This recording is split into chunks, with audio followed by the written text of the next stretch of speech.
I love the fact that he talked about how he was like, man, people gonna think I'm some kind of fucking weirdo or whatever. Because I almost thought the same thing. Not that I thought he was a weirdo, but I was like, man, people are gonna be like, this dude's mad depressing. The first song, he's like, I'm happy. That's the saddest lie. And it's like, fuck. Like, for people who don't know him, they're like, oh, this dude's a bummer. But it wasn't, that wasn't the majority of the reaction wasn't like that. I mean, again, you still have those fans that just listen to day and night, and they're like, oh yeah, he's just for potheads or whatever. But then the other people who really listen to his album were like, no, he actually makes pretty good music. So at the time, when he first dropped his debut, he was a hit. He was a hit for sure. I just don't think people were like, oh, this guy's the future. They were just more like, oh, this guy's different. I like him. He's new. That kind of thing. Well, I like that you bring up that point of him being a bummer, because you know what song really changed it for him with that was the last track on Man on the Moon 1. Now, when the sun come up, I'll be there to say what up in the morning. Yeah. Oh, man, that's a great song. Up and Away. That's what it was called. That song, like, it kind of left the album on like more of like a cheerful, hopeful note. And there's always been some hopefulness to his music, even with how dark it's been. It's Gonna Be Okay on Man on the Moon 2 there. Ghost, like that. He always sort of ends it like that, with that sort of like, it's a little dark, but it's gonna be all right at the end. Yeah, that's true. Speeding Bullet to Heaven, even his darkest album, had that I'm All Smiles. Yeah, I love that song. That's probably my favorite song on the whole album. That's definitely my favorite song, actually. Yeah, that was the title track, Speeding Bullet to Heaven. So I'll say, like, also to your point on the first album and the popularity of it at the time, I think Man on the Moon 3, what it does more than anything that alludes to those first two albums, which it doesn't do too much. It's a very different album than those first two. It's more like it in name than anything else. It does have that production style to it. Even if it's deep, even if it's subtle, like, you have those synths moving in a way that kind of puts you in outer space. You have like that on the first track there. You're going on a journey. Yeah, like, that's what's still there. And it's the same people, Emil, Plain Pat, Dr. Genius, and Mike Dean. They're all there. They're all running the ship here. It's not much on Kid CuDi production-wise, and they crafted that sound. I think what I pull from those first two albums still more than anything, through tracks that you didn't love as much, is that the production put you somewhere. It made you feel something, and it was unique above anything else. Like, no one, even after all these years, people have kind of descended off Kid CuDi, but no one has captured the sound quite the same way that he does continue to do. Right, especially when he's on features. Like, when he hops on other people's songs, I feel like people who aren't too crazy about him are like, oh, that was a nice touch to the song. He adds that flair. And then it's like, listen to his music, and it's like, that's what it is all the time. But I think, the diehard CuDi fans, it's like too over the top. I almost feel like they sell it too much. It's like people are like, oh, okay. And then they go into it with like expectations through the roof, I feel like. And as years has gone on, people kind of just like, oh, all right, yeah, this guy's still sort of a thing. But it's just like, I like his songs here and there, but they don't really give the new stuff more of a chance. Whereas the hip hop community, I feel like, is more accepting, as opposed to like someone who's like, yeah, I kind of like this dude. I like Pursuit of Happiness and all that stuff, but like, I'm not too crazy about it. But this album, he's got something for everyone. Like, I feel like you can go to this album and you can pick out a few tracks that you generally like because of the sound and because of the messages, which I think are still ring true today, obviously. And you see him come full circle on where he's been throughout the last 10 years. So if I'm running through this track list, the songs that stand out, and there's a lot of tracks on here, 18. You mentioned this yesterday when we tried to do this episode, that there's a lot of songs on here, and we're still not at the point where I can pick out every one of these looking at the titles. But the ones that stick out to me, probably Elsie's Baby Boy. Not my favorite track on there, but that was more that Wizard, Speeding Bullet to Heaven kind of track. The ending though, those last 40 seconds, that definitely has that vibe, and especially like right in the middle of the album where you're like, man, this journey's been crazy so far. Like, where are we going next? I'm down. Let's do it. Like, I definitely got that vibe for sure. Yeah. Loving Me, such a great moment with Phoebe Bridgers, who I didn't know about coming into this album. I listened to her music, and I seen her on the top, 50 list that everybody's dropping right now, and everyone's got her in like the top 5, 10. Her album that came out earlier in the year, and I listened to it, and it's reflective of CuDi in a way. Like, it definitely has that vibe to it, a different genre, but someone who meshes well with him. And I thought I'd create a nice alternative track there. Tequila Shots, the opener. That's your favorite. I know that. That set a mood like no other. and the writing on there, especially. I thought the writing on the album overall was really good. Putting himself in this dark place, going down this awful road, which Tequila has been part of many times, as he's mentioned. And the line that stuck out to me most there, and he's had kind of these harrowing lines throughout the years that really just kind of send chills down you, is tell my mom I'm sorry. Yeah. No, it's really telling, but I think it also shows that he's in a space now where he knows where those dark roads lead, and he knows that he's in a better place. And I think Isn't that so obvious? Like, you watch the interviews, like he's just in such a good place right now. You just get that vibe, and you just know that he's progressing. And you look at where he was 4 years ago when he put up that message and he was going to check into rehab for depression. It's like, man, you knew that he was in that rough space because of the album that he dropped. And then when he comes out, Speeding Bullet comes out, and you're like, oh, okay, or no, excuse me, I always get these two confused. Demon Slaying comes out, and you're like, all right, he's getting back in there. He's sort of rapping, but then, man, when Kid CuDi came out, and you just knew he was in that space where he could really create some bars, some hip hop that obviously has always been part of the CuDi sound, but in the last 5 years, he sort of had 1 foot in, 1 foot out, and sort of always been exploring. And that's who he is. And I accept that. I love that about CuDi, but there's just something about the music he's been putting out just now, and you couple it with Kid CuDi, 2 completely different albums, right, Bobby? But 2 great bodies of work, of music, great albums that really exemplify who CuDi is, who he was and who he is now, like sort of that transition to who he's evolved into, who we see today. Yeah. And if there's one criticism I guess you can take from that when we look at this album compared to Kid CuDi, Kid CuDi is a better album. I think you probably agree with that too. Like, that was just a phenomenal piece, and almost everybody agreed that was one of the 5-10 best albums of 2018 because it's so condensed. It's 7 tracks, 24 minutes, the best of the best. There's no extra fat here. Right. Everything. Yep. You just straight to the point.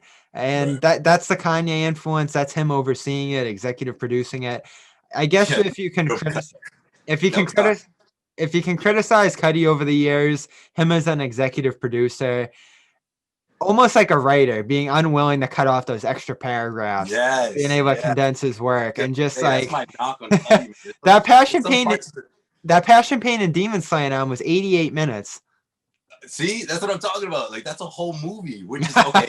Yet, that's always sort of the thing with CuDi. You're sort of going into another movie or another chapter of his life, but like, it was really redundant at some parts of that. Oh no, I forget. We talked about this the other time we tried to record, but it was some of those songs I felt like were redundant, and I love that sound, and I was hyped for the album, but I was like, man, this one, another 18 tracks. Like, how long are these songs? But no, complete opposite. What, 3 minutes tops for most of these songs? It's 58-minute album. Yep. Compared to when he used to say, 420 at the end of the song because of the 420-minute mark of the song, or he'd be well over 5 minutes. And it's just like instrumentals for like 2.5 minutes to finish the song. You're like, all right, CuDi, wrap this one up. Like, yeah. And Speeding Bullet to Heaven too, an album I liked more than most people. I thought it was a risky, bold attempt at doing something he really loved and was obviously inspired by, but the songs weren't justifying 5 minutes, 6 minutes, just drowning on and on forever. And the skits on there too.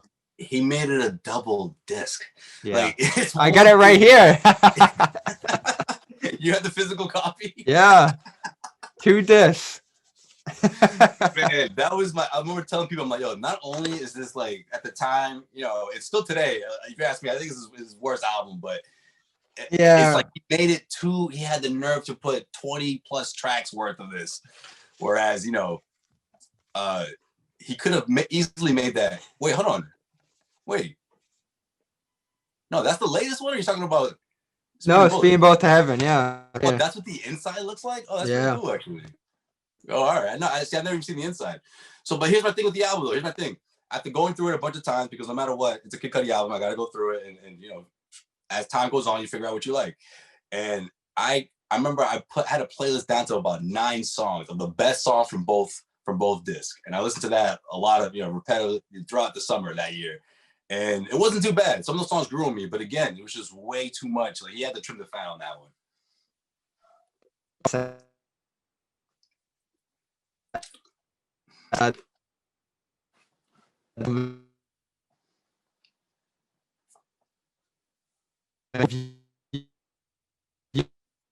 It's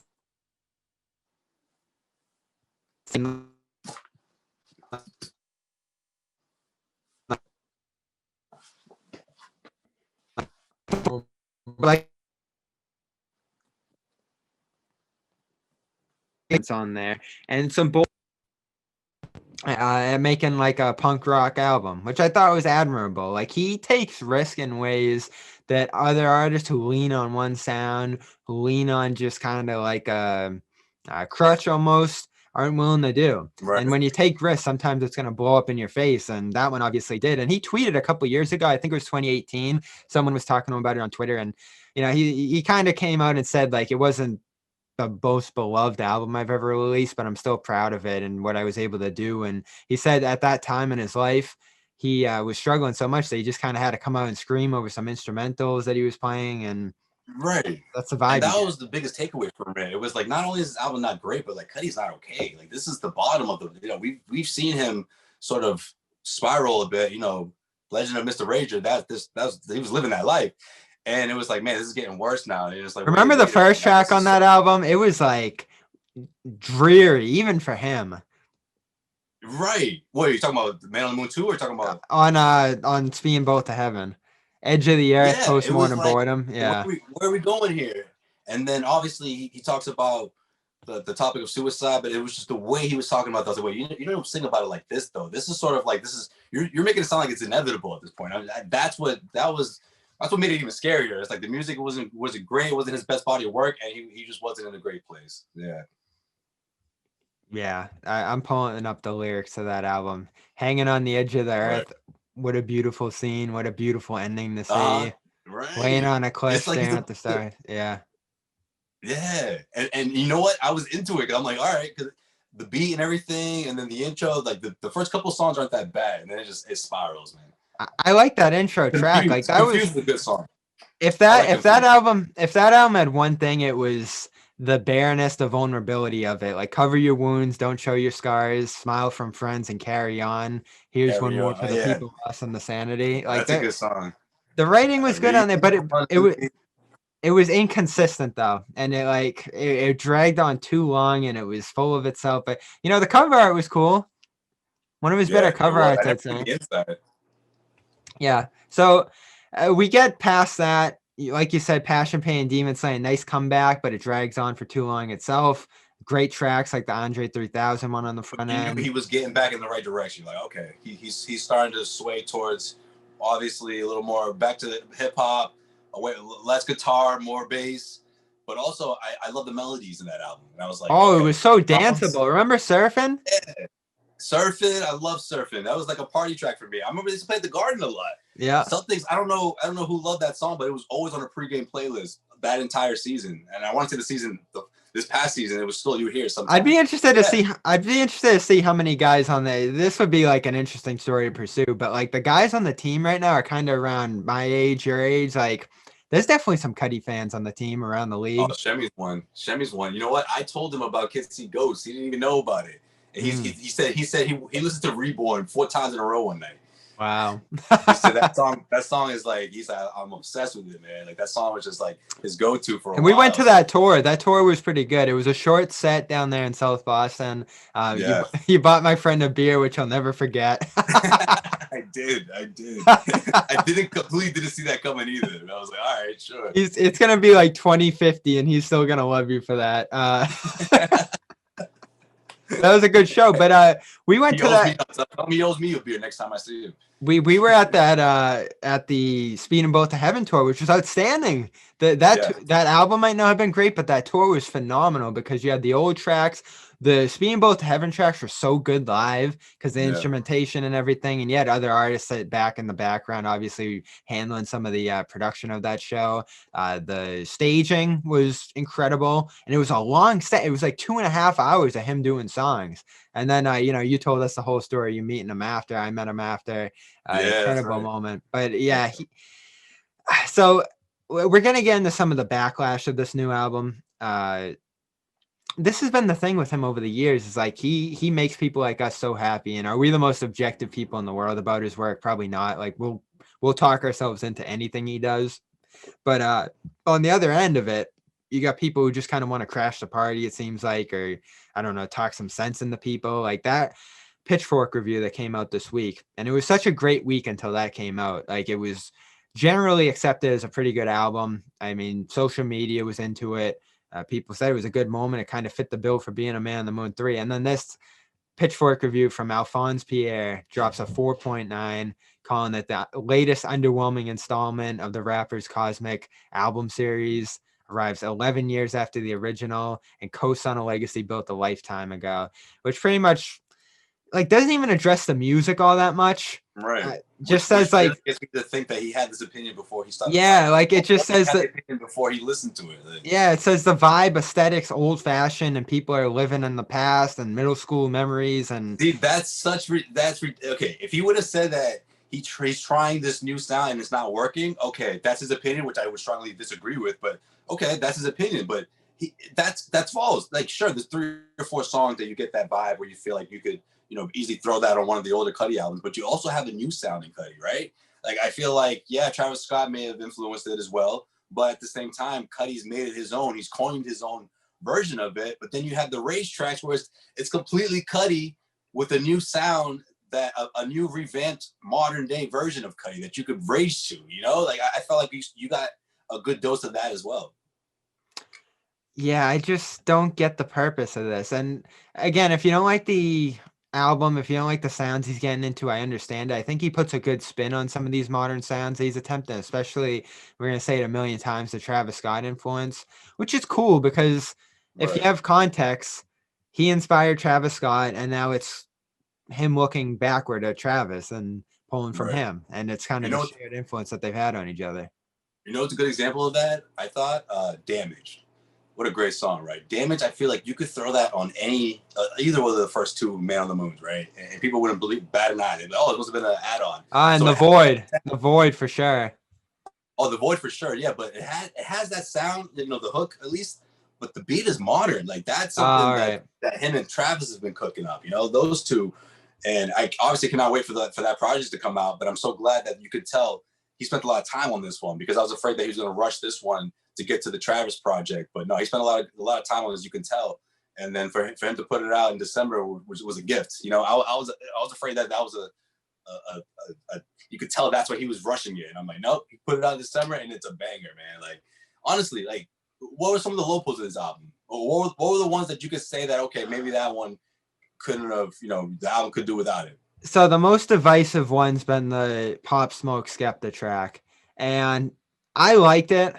I thought it was fun. I'm a Pop Smoke fan, but I'm not into that scene enough to say whether that represented a successful drill song or not. I think if you have a guy like Pop Smoke on there, and the backstory to this is that Pop Smoke was in the New York scene with Dr. Genius. They had a studio session. This was the beat that they were working with. And the song was kind of geared toward being one that worked with Kid CuDi. And then he obviously got killed a year ago or 2 years ago, however long ago it was now. And it ended up being repurposed into this kind of posthumous track here. Wasn't obviously done, a little incomplete as a posthumous track's going to be. Skepta comes in to fill this bridge. And I thought it was fun. And I thought Kid CuDi kind of rode on that beat. But if people are going to rip that track and say that this isn't a good drill song, then fine. Because I don't know enough about drill. I'm not from London. I'm not from New York. Like, I'm not in that scene enough to say if that was and it does kind of feel out of place on the album, if we're being honest. Like, it doesn't fit. Yeah, I thought the same thing. As soon as it dropped, I was just like, whoa, where are we going now? Yeah, that's true. But then when you hear the story behind it, it makes sense. Well, I liked it. I mean, yeah, I don't know. I liked it too. I don't know that much about that scene because I'm not too into it, but the fact that I like it, I'm like, okay, this is something that I shouldn't like, right? Like, I've never been a huge Skepta guy. I've heard his features. I've never actually listened to like his whole project, but like, yeah, that sounds sort of not me, but the bass on that, man, the beat, I was into it, but yeah, it sort of felt out of place in a way, the flow of the album. But I think after that song, the Mr. Solo and Sad People, that might be my favorite back-to-back, second to the ending, pretty much. Like, I just think the way he paired some of these songs together, like, it made the album coast through so easy, such a smooth transition. And before you know it, the album's over, and you're like, man, that was great. Let me restart it. Like, that's the kind of feel that you listen to a great album where, like, you can't wait for it to restart, or you're so surprised that it went through so fast and you didn't have to skip a track. Yeah, most people seem to like the second half of this better. And I definitely like The Void a ton. Love and Me went over so well, and that's probably one of his most condensed, to the point, punching tracks in years that's just so focused and has great writing, great singing from both of them. I thought his singing on this album was exceptional. Probably Yeah, as good as same. it's ever been. Yeah, no, same. I think it's up there. Yeah, in terms of his best albums, I think it's up there. Just the way he his hooks and his singing overall. What do you think about Rockstar Nights? That one grew on me like a little bit. Lately, it has been. At first, I was kind of like, it's all right. I like the vibe of the track. I like what it's going for. I like the chemistry between them. Like those guys just seem to love each other.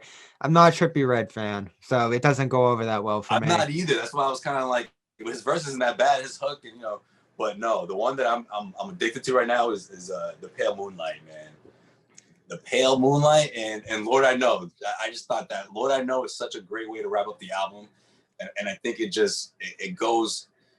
goes perfectly with like the fans. It's like, I do this for you, and he puts it right after kids. I mean, for the kids, like, it's just a great send off and a great check in to be like, hey, no matter what, like, we're all still going through it. And that's nothing too I hate about the review. It's like, it's almost as if I got the vibe where it's like, wait a minute now, Kid CuDi, his first album dropped like over a decade ago. Is he still going through problems? It's just like, what life do you lead? Like, that's sort of the message I got from that review. It was like, Kid CuDi needs to get over this whole thing. Like, no one's into this anymore. But it's just like, no, life's still hard. Which is objectively wrong. If you Right. want to review an album and say, I don't like the sound on here, it wasn't very cohesive. Tell me about the music itself. Exactly. Like Get that's down to something the specifics. that's something that's subjective, that you can, or that you can kind of, you can say, someone can say an album's a 0, someone can say it's a 10, and no Right. one's right or wrong there. I think you can be wrong that this isn't having an impact on people anymore, that like the sound is worn thin, because you see the reaction on social Right. media and in the fan Bobby, base. that's the whole point, man. Yeah. Kid Cudi's like, we're going through this together. And the only difference is 10 years ago, I didn't know what I know now. But here's what I know now. And we're still going to go through this day. Like, I just love the entire themes and all that, because it's so Cudi. And it's like a modern version of it where you're getting that music, that sound that's 2020 as well. It's great. It's a great album, honestly. Like, I just think, even if I'm not a Cudi guy, it's just a great album.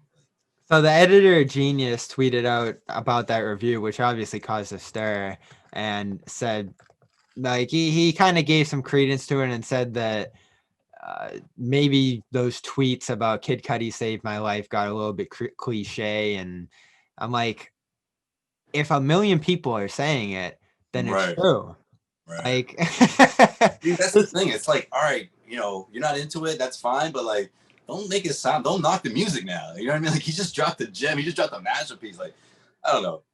Let's get into this, Bobby. Where are we ranking this? I know it's too early, because you get a good sense of how great an album is. It's just like, time has to pass. It doesn't matter if you listen to it all day, every day. You just have to let it like marinate for, let's say, I don't know, a year. But like, where would you rank it? Because I don't know, man. I think it certainly cracks the top 3. I think it does too. I think you can firmly place this album above any of the other over the last decade. Indicud for sure. That track had a few good singles. Didn't Come Together as a great album. Wizard for sure. I thought that was his worst album. Speeding to Heaven, certainly. We talked about Passion, Pain, and Demon Slaying. It's above that. I guess the only one that would come into competition with it is Kid See Ghost, but that's kind of Right. dual collaboration album. Yeah, So, I mean, if we're talking all his projects, yeah, I was just saying, I was thinking more of his solo project. yeah. Yeah. See, I would, if we're putting together everything, I'd probably put Kids See Ghosts 2. That album is just so good, so The condensed. first one, I think I do the same. Yeah, over Man on the Moon 1. And I like Man on the Moon 2 the best still. It's tough to Is that compare. your favorite Kid CuDi album? Yeah, yeah. That's pretty cool. I didn't know that. That's what's up. Mr. Rager, Ghost, the closing 3 tracks that you talked about. The first 2 tracks get off to a slow start, but the singles and the deep tracks on there come together in such a way that it runs the best start to finish for me. So that would be my one. I don't think you can put Man on the Moon 3 behind anything we've heard over the last decade solo wise. It's honestly pretty easy. Yeah, no, definitely.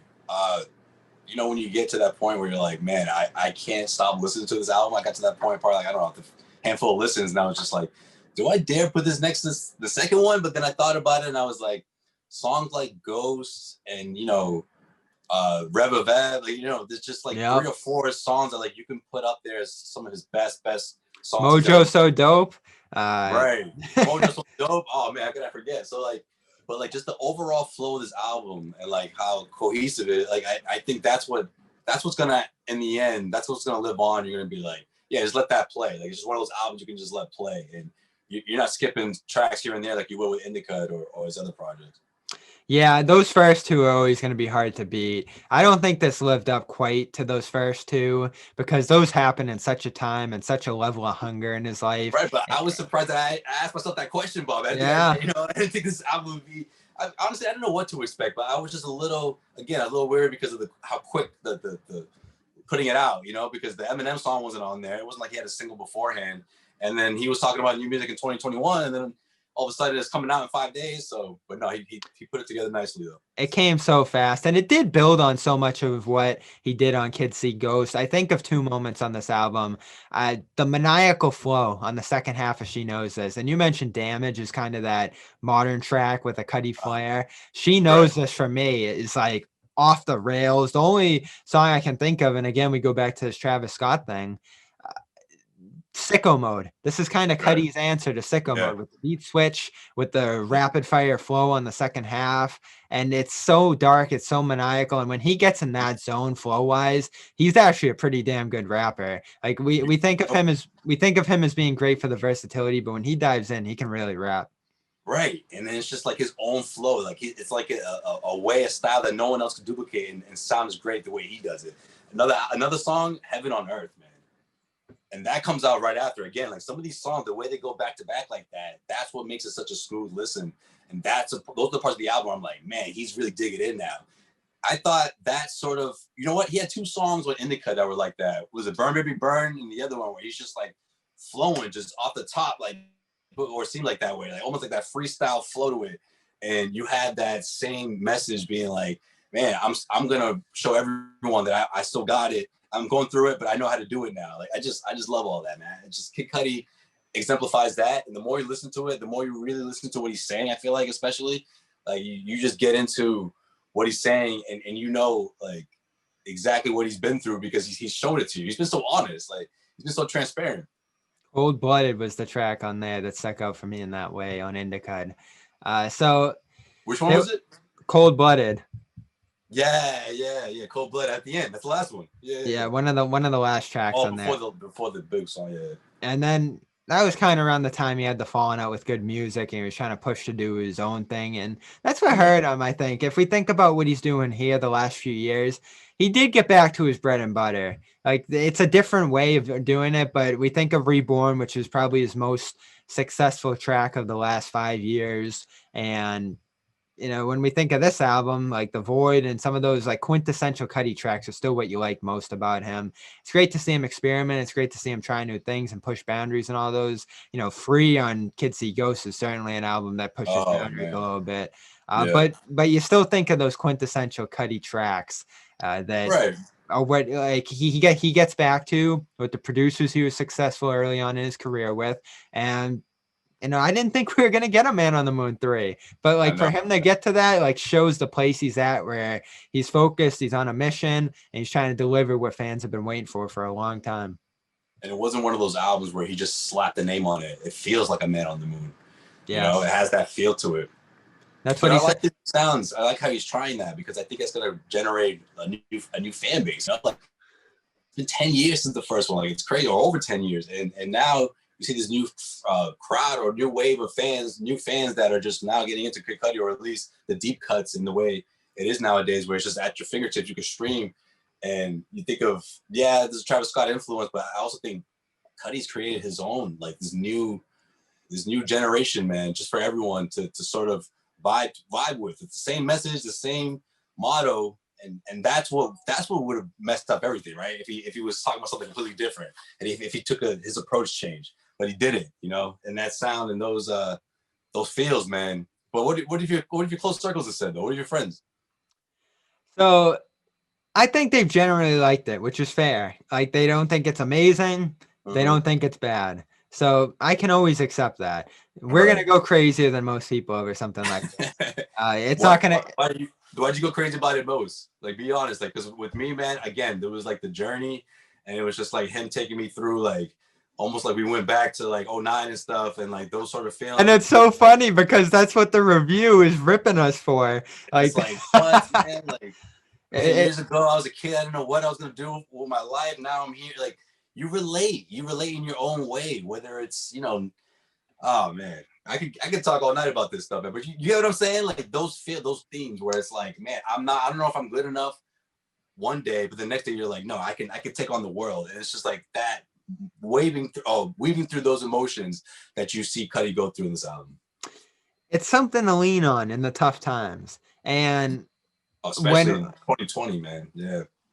when and that's another contextual thing that helps it too. It ended this awful year for a lot of people with some hope, with something to lean on and help Mm-hmm. them through a moment. And when I think back to Man on the Moon 2, Man on the Moon 1, and so many people can relate to this, it was hard times, uh, middle school into high school, uncertainty in your life, maybe not having the most successful social life at that time, or Mm-hmm. school was getting you down, or just kind of life in general was tiring you down, wearing you down. You had some issues with a girl or something that you did, you liked and didn't get it.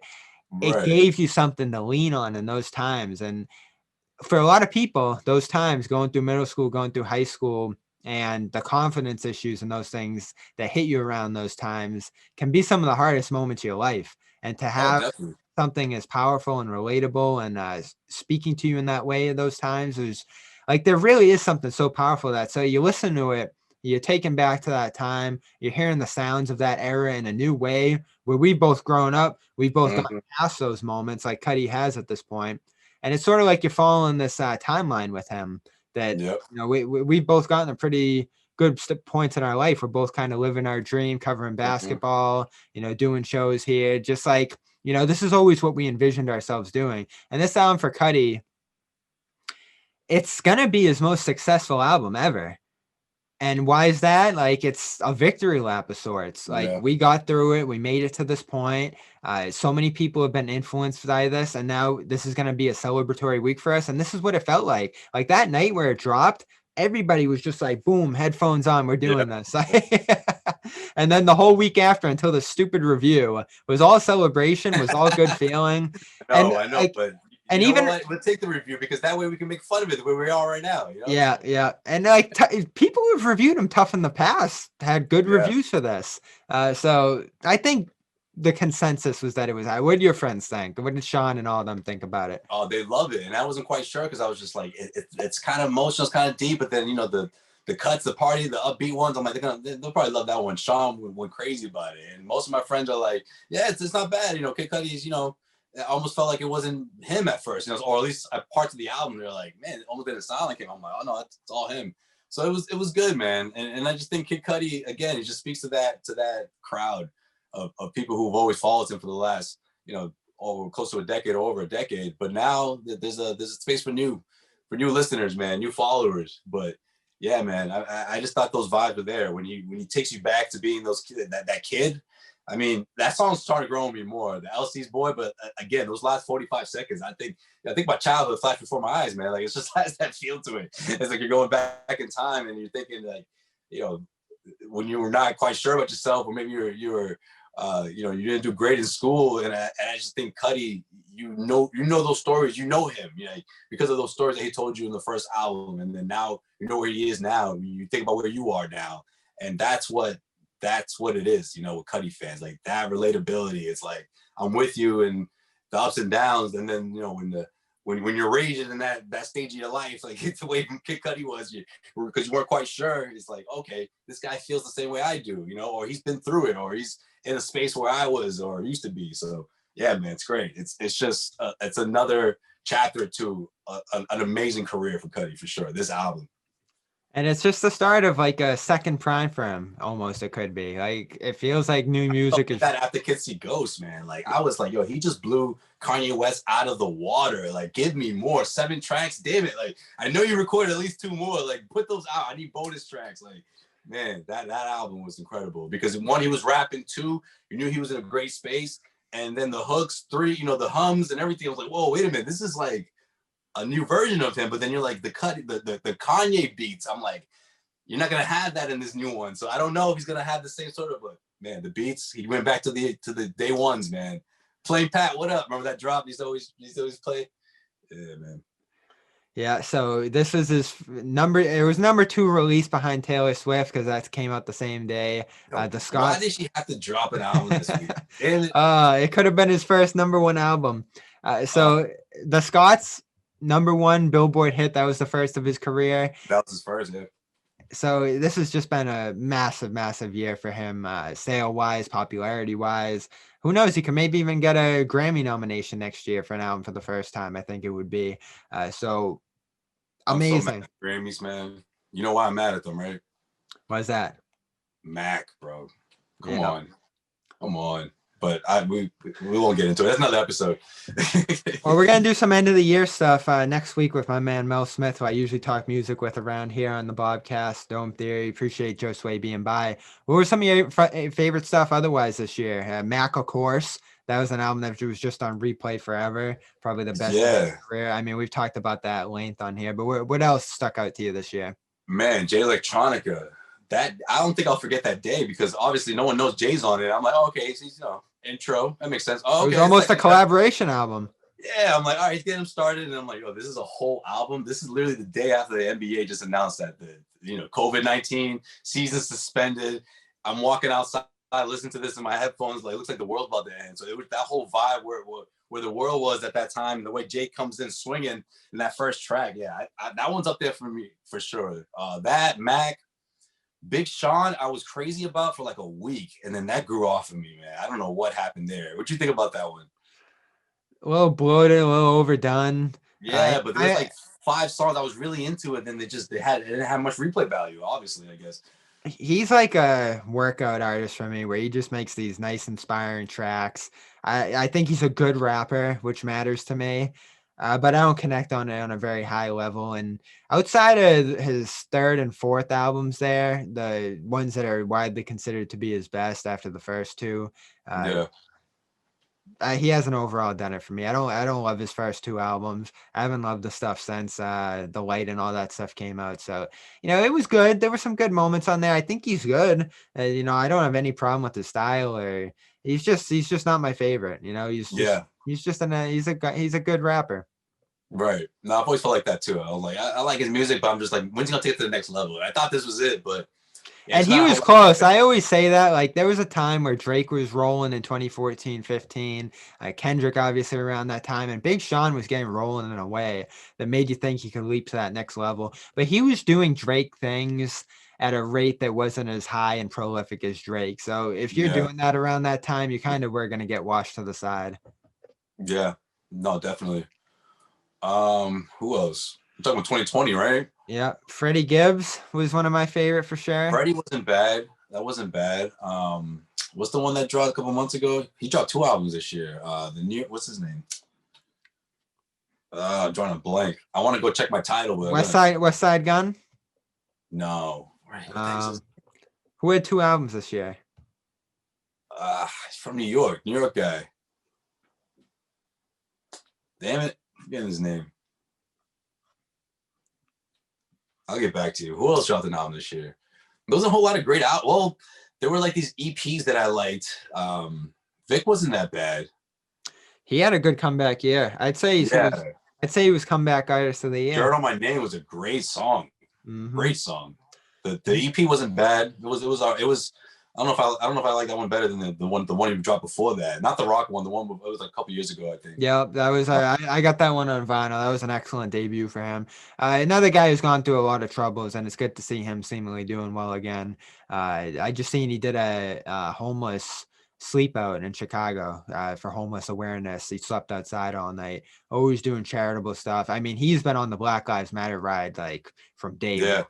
So that's a guy I've always had respect for, always enjoyed. He puts it on wax too, which is great. He's always been talking about it. Yeah. So it was a good year, I thought. Overall, I thought it was outstanding. The Weeknd had his best album ever, I thought. And then he got robbed by the Grammys. Man. We're gonna talk a lot about that next week. You got to put him in like a category. You can't just cast him out, man. You know what's so weird about that, and it's seemingly obvious because he had to do the Super Bowl or the Grammys, but and he that's not chose the fair. Super Bowl. That's not fair. Like, I don't think that should be that's up to him. Like, I don't think, because yeah, a lot of people that's the only logical explanation, I guess. That's a conspiracy. If you're getting realistic about it, there's thousands and thousands and thousands of voters, and I just can't imagine how, when you think of what they prioritize, which is like sales, pop appeal, influence, like it had all of that. It was the biggest album ever. It's like you could make an argument that this was the biggest album ever sales wise. It was on the Billboard top 10 for more weeks than any album in Billboard history. #1 song too. Yeah, no question. Especially 2020. Blinding Lights was probably the song of the year. I think he broke a record with that. Mm-hmm. It was like still #1 during a pandemic. That album was special in a way that like you enjoyed it, even though it kind of had that mass appeal. Like normally songs that are on the radio all the time and everybody knows about and sell at that level don't have an appeal, but that was like a quintessential weekend album. It had that weekend appeal to it with some of those bigger pop tracks, mainstream successes. Like it kind of hit the best of both worlds somehow in a way that, I don't think was fully appreciated this year, but I think we're still going to look back on that album in 10, 20 years as like essential music for the start of this decade. Yeah, definitely. Definitely, for sure. I'm just wondering what he's gonna come up with next time. I don't know. Sound like he's been inconsistent with some of his releases since his mixtape days. You missed those days, the R&B, the old. I wasn't into it at the time. I've gone back into it as he's gotten more popular, and you see the influence that it's had on R&B. Kind of more melodic, druggy. Heartsick music that has like a synth hip hop appeal to it. So he's been massively influential, and you think of what he's done for Drake's career, going back to that Take Care album. Oh, he's influenced an entire generation, man. It's crazy. Yeah, he's gonna go down as probably one of the 3 most important artists of our generation. Probably you'd think it's gonna be Drake, Kendrick Lamar from a rap perspective, without a doubt. And then from that R&B lane, I don't think anyone's been more successful in R&B over the last decade or two than The Weeknd. I'm interested to see what's going to happen with Drake with this album, because I feel like, and correct me if I'm wrong, man, the last couple albums, like Scorpion, I mean, I don't think it should have been double disc or whatever, but, and then to come now, like the demo tracks was his worst album ever. And I don't know why he's doing this thing now where he kind of lowers the expectations coming in. It's like what Brad Stevens is doing right now with Aaron Naismith. Like, it really is. Yeah, you're right. But he'll make sure that he has a #1 radio hit, or at least 2 of them. But it's like, what I loved about Drake was that he gave you a great body of work. Like those first 3 albums, I just feel like it's just been declining, and then it'll go up a little bit one album and then decline the last one. Like, I'm just like, I almost forgot about that album because I went through it 3, 4, 5 times. It just never grew on me, What can we say? His whole thing is I got more slaps than the Beatles. Like the singles are good. He's had some legendary singles, to be certain. Hold On, We're Going Home. I love the Lauryn Hill sample that he threw out there on that Scorpion album. I can't think of the track's name. I just want to Take Care, man. I want another Take Care album or something like that, something close to that. We get that nice blend of the R&B with the hip hop, the club. You can play it in the club, and then it's just smooth. You can let the thing play through. Like, that's Drake to me. Like, to me, that's him at his best. When he's doing a little bit of both. Well, let's consider this. Kid CuDi absolutely made the better drill album than Drake ever would, or the better drill song rather. Yeah, but I just feel like it's like you get full singing for like 5 tracks in a row. You might get a couple like the Jay-Z cut, like that's a great cut, on the Scorpion album. And I think one half of it was more hip hop. I think that was the one. And like, I don't know. I just think he gets a little lazier now with the raps. I think he puts more emphasis on the singing, whereas the raps used to be hard, man. The bars used to come harder, I feel Well, like. he's a strong singer, and that was a good choice he made early on, was that I'm going to lean on my singing because it's a strength of mine. I'm not the best rapper in the world, but there's an acceptance out here for singing. I can kind of fuse R&B and rap sounds because those were always separate in the 2000s. You know, you Right, have but kind now of it's like he's on a feature, you know? When he really goes off, it's not his song, you know? When he's rapping, I feel like. yeah, Sicko Mode was one of his best moments of the last 10 Man. years. Yeah. Well, I guess technically it's his song, but you know, No, that was Travis' song. Life is Good. No, I'm saying Life is Oh, Good. I think it's another example. Like, it's like if someone's with him, or it's like he gets into this new space, and it's like, okay, that's the Dre. You know, like he's just like, well, he does have a sound. Like, believe it or not, he does have a sound, and that song's it. He doesn't lean pretty on it much. much anymore. He's always trying new things or trying to ride on some waves. We all know the story with Drake at this point. Like, we That's don't have true. to. We're not saying stuff people don't know at this point about him. See, but just be you, man. Like CuDi's always him. It might be out there, but he's gonna experiment. He's gonna come back to where he is. Put it this way: if you don't, if he doesn't go out and make those albums, do you get Kid CuDi, or do you get Man on the Moon 3? I don't know. I don't know if he's gonna be in the same creative space. Well, you know what's so interesting is you look back on that time where 808s and Heartbreak came out, an album that definitely Oh inspired man, both of them. Uh, Kid Cudi had a chance to be Drake, a slight chance. I don't think he ever would have reached that yo, point.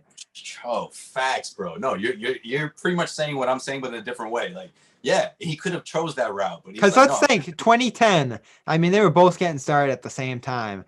And right. Thank Me Later, Man on the Moon 1. I mean, that's not even a discussion. And then, you know, Take Care, Man on the Moon 2. Probably, you know, fairly comparable albums. Take Care beats it out, but like, you know, Yeah, but Man on the Bobby, but Moon. what was the big difference about those two though? Like, I think at that time it was sort of cool to be emotional and talk about your feelings, but they made it sound really cool. Like, you know what I mean? Like, I feel like they sort of put that at the forefront, where like being vulnerable and sharing your, but also being like, yeah, I'm also the man. I got swag. I don't know, swag to death. But hey, at night, you know, I think about stuff. Like, I feel like they both epitomized that, and but they both went like two different directions. But Cudi could have easily done the same, you know? Well, Cudi just, I mean, he left the label. He started producing Right. everything. He What got is so experimental that he never had a chance. So, you know, doesn't really matter, but it's just something to think about. It's a what if. But you would have gotten like a watered down Kid Cudi, you know? Whereas, I mean, is this a watered down Drake? I don't know. I'm not quite sure if Drake and Cudi are like in the same sort of art. I mean, they're not. They're very different artists, but they're sort of similar in that sense, though. It's interesting. Like, it's a fascinating discussion. If Cudi's, you know, stays with Kanye the way he stayed with Wayne just in the beginning, right? First couple albums, and then yeah, I don't know. Well, could Cudi have handled that level of success and what came with Oh it, yeah, given that's you true. know some of the stuff he was going through when he started his career? I don't know. Maybe some of the more experimental stuff ended up being therapeutic for him. I mean, you definitely get the That's what sense, I think. especially with Mac Miller dying in the last year. Like more than anything, you're just happy to still have Kid Cudi around at this point, Right. given what he's gone through. And like that's another thing that added to some of the emotion of that Man on the Moon 3. Because it's like when Man on the Moon 2 came out, and he said this himself, who knows if I'd be here much longer past this. Yeah. No, definitely. And especially at that time where I feel like, I don't know if he was sort of like, I don't know if I fit. I think he was like, I don't know if I fit in with these guys because the whole Good Friday thing, I think he was on like a couple of songs, but he didn't have a whole lot of time. Pusha was working a lot with Kanye. At that time, he's like, what's next for me? Like, what's my sound going to be like? And I think that sort of had a lot to do with him leaving Good. I don't think it was more as like, oh, I need to get away from Kanye and do my own thing. It was more like, you guys have your own thing going on here. I'm going to, you know, venture off on my own. And I think that's when it got really dark because of what was going on in his life. And he talked about it in the Low interview about, you know, being a father and not sure if he can be, if he's in a good space to take care of himself, let alone bringing a girl into the world. So, yeah. So great. His acting career is on fire. He looks happy. You see the smile on his face.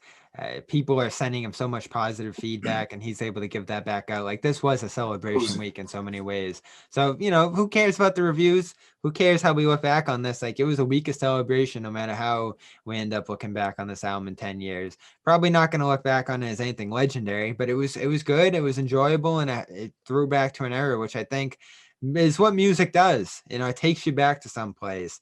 When you look back on it in 5-10 years, you remember what you were doing at that time. And I always love that. Something I always ask on this too. I wonder if you have an answer for this, because I was thinking about it all day and I really couldn't come up with a perfect comparison. Who's the Kid CuDi of the NBA? Oh man, that's a good one.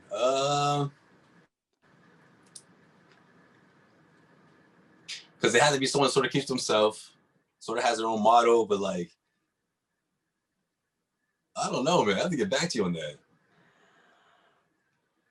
I'm thinking so I couldn't think of necessarily someone who's had an impact like that, who got a ton of vitriol. Maybe like a Lou Williams, or someone who like had that level of allure. Jamal Crawford, even, who, is like a six man who kind of embodied a play style, who people love, but people know isn't like the greatest artist in the world. There's someone that you would look but back they have on. that following where that people they idolize their game after. Yeah. Jamal Crawford could be that guy. I also look back on it as someone like, let's say, Carmelo. First year comes in with a ton of hype, has a great career. I mean, we're looking at Kid CuDi, say there was a rap Hall of Fame. I mean, he would be a rap Hall of Famer, but you look back on some of the inconsistencies over the years, and he never won the ring per se. CuDi never had the #1 album, you could say. So Carmelo could fit that bill too. I guess the third angle I could take on it is someone in the game who people respect, probably more than the average fan respects. And I take that to Avery Bradley. Avery Bradley was never an all-star, probably not a good enough player to meet CuDi's standard, because I think people would say CuDi was a better artist than Bradley was a player. And I think almost everyone agree about that. But I picked Bradley because other players respected him and his defense and the way he approached the game more than anybody. It felt like people would always say Bradley's the best perimeter defender in the league, just like people would say CuDi inspired a whole entire generation. But I think your mellow is spot on, Bobby. Now that I think about it, the more and more I think about it, you know why? Because he gets maligned. The Renaissance year, oh no, he can't. He's done. And then boom, now he's back. It's like, oh, you guys. And then you know what else too? The fan base. You can't tell Melo fans shit. Like, they will defend that guy forever. If Hall of Fame conversation comes up, like, there's nothing he can do. He can do no wrong. Same thing with CuDi fans. I think that's the one. We're gonna write that. I said people are gonna be like, oh, is Melo actually, it's kind of ridiculous, but maybe some people be like, is Melo in the Hall of Fame? Or something along those lines. Yeah, he's in the Hall of Fame, but they'll put an asterisk. I think that's sort of, people say that about Kid CuDi. Like, yeah, he influenced a generation, but it was just this one group of people who were obsessed with him. I think that fan base that bodes well with Melo for sure. You know who I said Gordon Hayward was? This is a good one. Logic. Yeah, that's perfect. That is perfect. But what's the cop out though? Because the injuries for Hayward to him would be what? He doesn't care about being commercial success or whatever. I don't know. What do diehard Logic fans say? That's a good question. I don't know what that would be. Something along those lines, that like he doesn't want to sell out, or like he could sell out if he wanted to, but he's true to his brand. I guess the lineage would be it, because his first two albums were excellent, just like Hayward's Utah track record was impeccable. Right. He gets better every single year. He gets his all-star years with the mixtapes, right? Mm-hmm. So he goes to the mixtapes. The first two albums were good. Then he just gets so big. I guess he gets that big contract in Boston with just like everybody with Logic, where it just kind of got too big and bloated. He was trying to do too much. Whereas, you can't really compare an injury to anything musically. But, once it got big, the expectations grew through the roof, and he didn't meet them as well with those last few albums. That album Logic had this year, which was, for mentioning which I guess is his last album. That's what he said, right? Victory Lap in its own right. I thought that was one of the best albums. CuDi had situations this year, back to like their original sound, did something that their fans love. Yeah, who's Chance the Rapper? Yeah, I got it. This is fun. Who's Chance the Rapper in the NBA? Well, he's not in the NBA anymore, but you're not gonna get this one. Maybe.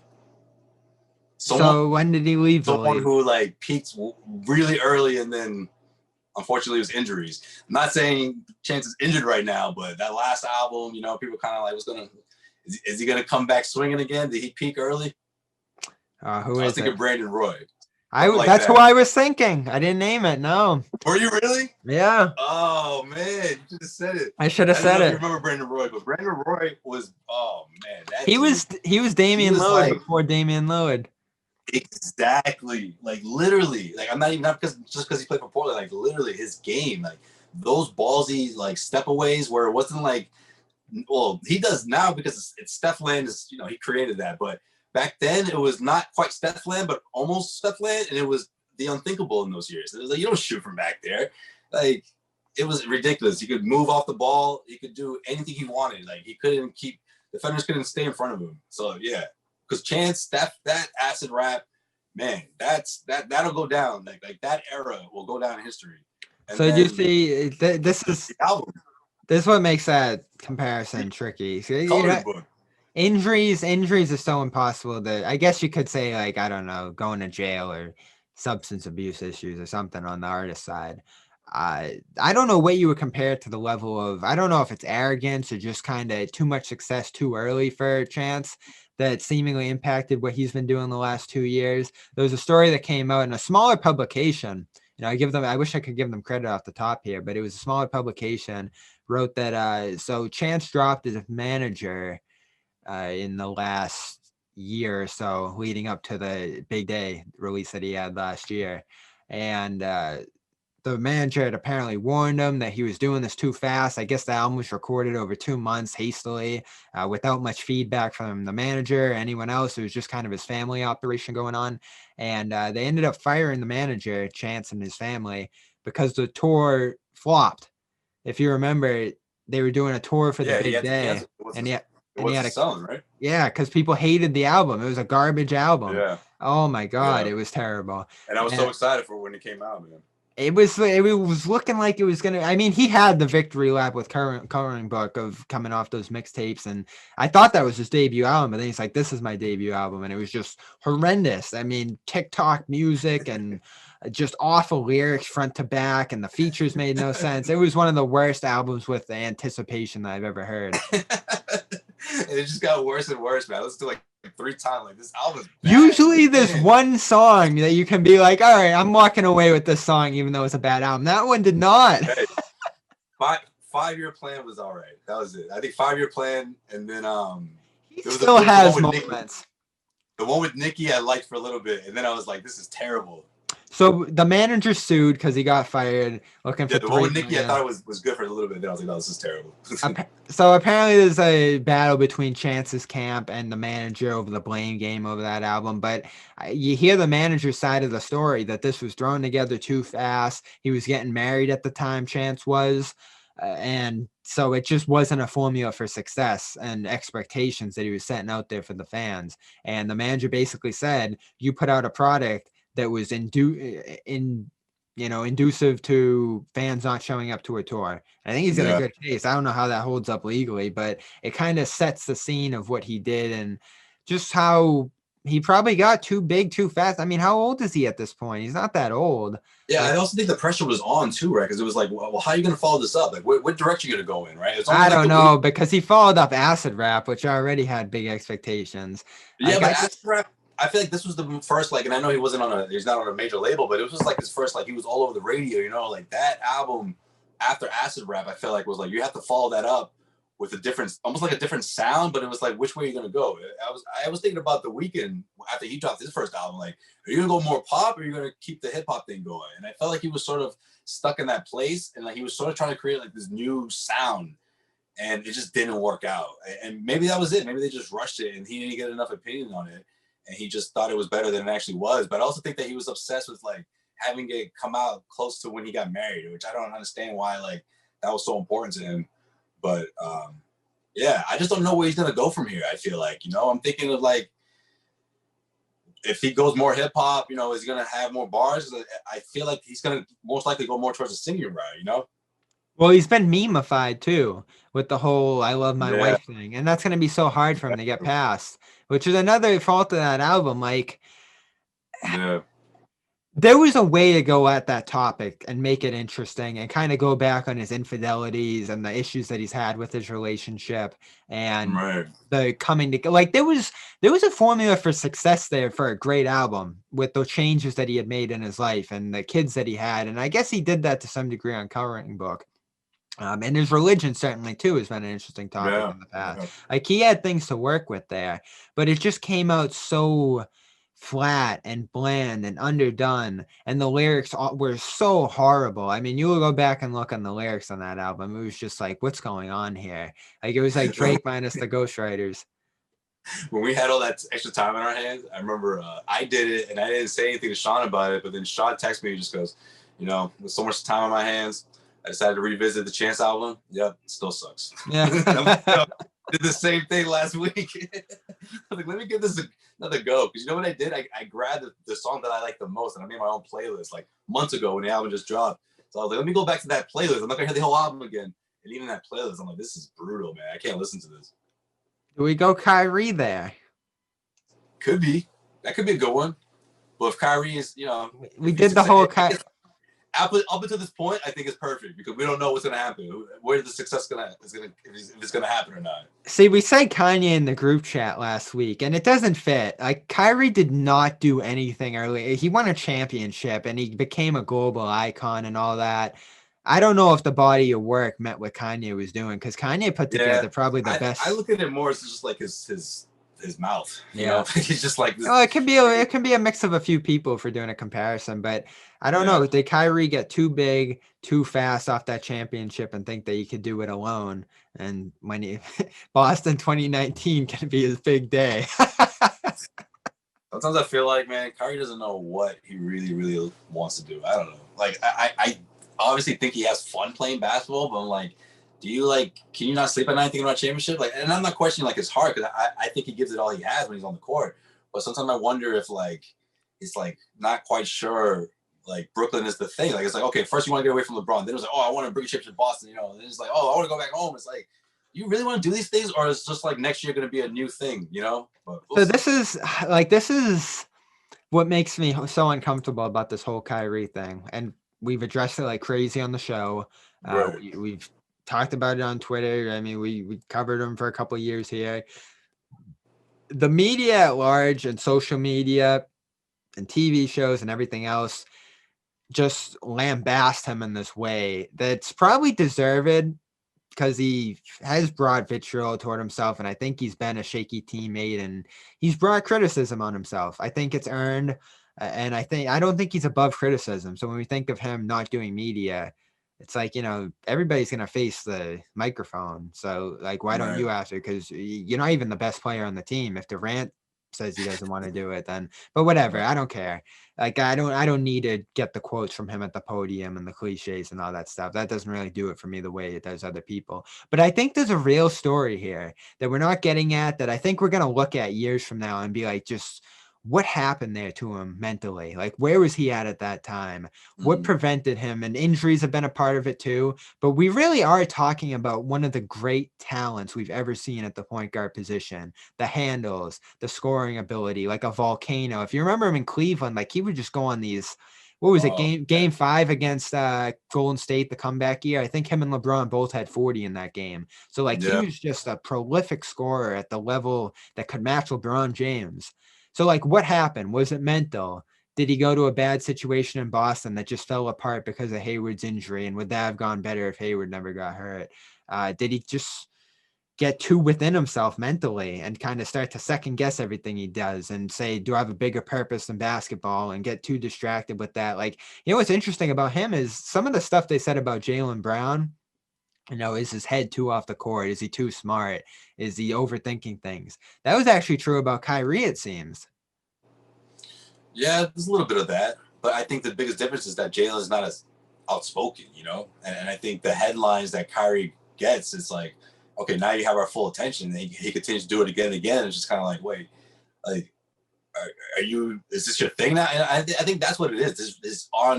This ongoing relationship with the media, it just doesn't do him any favors. And then when he said they didn't want to speak to the media altogether, I just think everyone took it as like, well, here he goes again, trying to stir up something before the season even starts, That's the thing about the media too. And we see it here in Boston, the way the Celtics media is. Yeah, but Bobby, nowadays it's like, Kyrie, you are the media. Like, you could be, like, you sort of control the narrative nowadays. And if you don't like it, you can change it on social media. Like, I just think nowadays, like, athletes have such a powerful voice that, like, the narrative. I'm not even talking like that.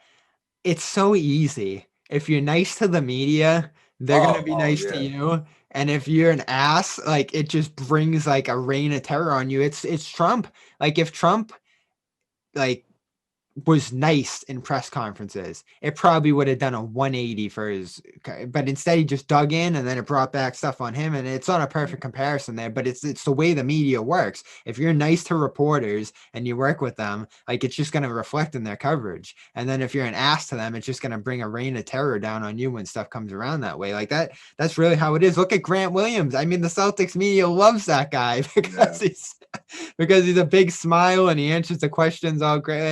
And is that the way it should be? No, but it's the way it is.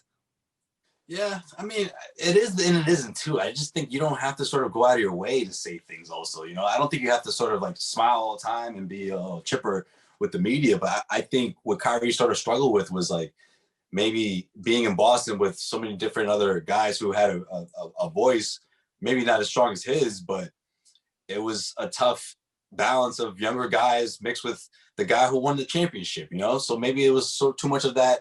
I know what's better. I know what's good for you, so just listen to me. And I just, months of that can really get old, regardless of who you are, whether Jason Tatum or Jaylen Brown. There were so many guys on that team. And he's not only saying it to them; it's like you're saying to the media too. It's like, oh, all right, like. And that's where who's being most professional here, like, That's where criticism gets warranted too. And there's the people out there who defend them to high hell, like, oh, you don't ever have to talk to the media, and like, what have they done for you and this and that, which I guess is true to some degree. But at the same time, I don't think he's above criticism. Like, he has done things in the context of basketball. I'm not saying this guy's a super villain. Right. But like ripping teammates, saying young guys aren't ready, who had just gone to the East Finals without him, leaving LeBron and leaving that team high and dry the next year when they just got smoked almost in the East Finals and then the finals because they didn't have him. Or I guess LeBron wasn't clutch enough, I guess. Where did that come from? I didn't hear that. Like, is that his way of saying, like, yeah, you got that great block on Iguodala, but I hit the shot, motherfucker? Like, are you trying to like say that? It's like, no, I'm the clutch guy. So just in case you thought that that's a huge clutch play, no. Another reminder that I won that for us. It's like, okay, Kyrie, like. And there it is again. LeBron's not clutch. Like, LeBron's been clutch for over a decade now. I remember when he wasn't. Is that what it was? The shot, the amount of. We talk about the media. I mean, the media made him out to be a legend off that shot. Like, they did some great things for him coming off that one moment, and he was great in that entire playoff run. But again, it was one playoff run in Cleveland. He'd never made the playoffs before LeBron got there.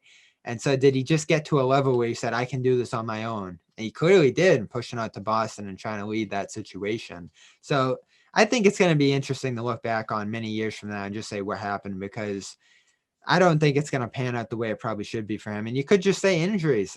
That Boston run got hampered by his injuries too. If they had him in 2018, they'd probably get by Cleveland to the finals, and who knows what happens from there.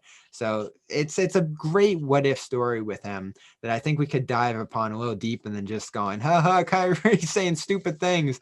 And yeah, when we get back to it, Chance, I Love My Wife became Kyrie's flat earth, just the thing he could never get past. And like he said, he hasn't addressed that much over the years, but it all started with that stupid flat earth thing that didn't benefit him at all, was all risk, no reward. Like, there was just nothing good that was going to come from that, especially in the social media age where I still don't know what he was trying to say. Like, I haven't dug deep enough into it, and it's hard with him because he just puts things out there so vaguely.